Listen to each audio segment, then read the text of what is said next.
Et là, attention, c'est la sortie, l'arrivée, un contre un, Kerfoot, il a besoin d'aide. Attend l'arrivée de Wilson, le tir sur le poteau. Et là, Antiniemi vient d'avoir un premier cadeau de la Saint-Valentin.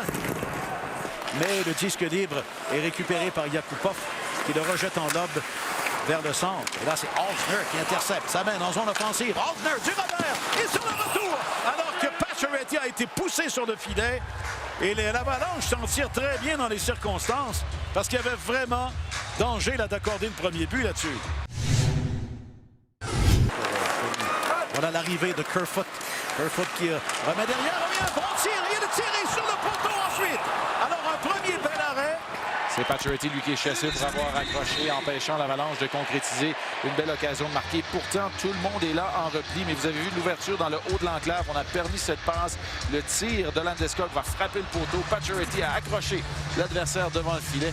Autour de l'Avalanche d'être en supériorité numérique, Pierre. Pour l'instant, avec Greer et avec Soderberg. C'est lui, Soderberg, qui a la rondelle derrière le filet. Tente de se prendre Niemi. Eh bien, Niemi, qui avait été solide sur les tirs de toute provenance, a été complètement déjoué là, et surpris par le tourniquet. Une longue présence pour les joueurs du Canadien qui sont présents sur la patinoire. Et lorsqu'on s'affaire dans le fond du territoire, Soderberg ramène cette rondelle depuis l'arrière du filet, se moque de Joe Morrow. Il va surprendre également Antiniemi. Niemi avait levé les yeux, regardait A.J. Greer, lui qui s'amenait foncer tout droit en trompe vers le centre du filet parce qu'il avait battu Ben dans ses couvertures défensives. Voilà une rondelle qui revient à Jordy Ben. Le tir par le bas donne le retour, mais bloc au départ de Plekanec. C'est une deuxième fois. Et voilà maintenant un filet ouvert. Quelle occasion ratée par Logan Shaw. Pas croyable.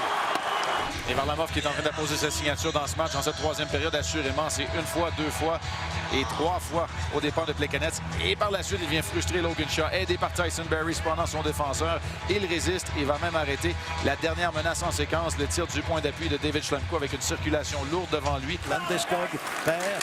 Mais voilà l'intervention de White qui empêche la sortie du Canadien. Et voilà une occasion là pour White vers Landeskog. Ensuite, le tir de Kerfoot et les buts! Ben, c'est un trio qui a été extrêmement efficace dès le début du match. Et voilà que ces trois-là viennent de marquer un but extrêmement lourd, extrêmement important. Est-ce qu'on pourra au moins marquer une fois? Voilà, Mété à Morrow et ensuite à Sherbak. Sherbak remet à Plekanec, la passe devant et l'Avalanche va poursuivre son extraordinaire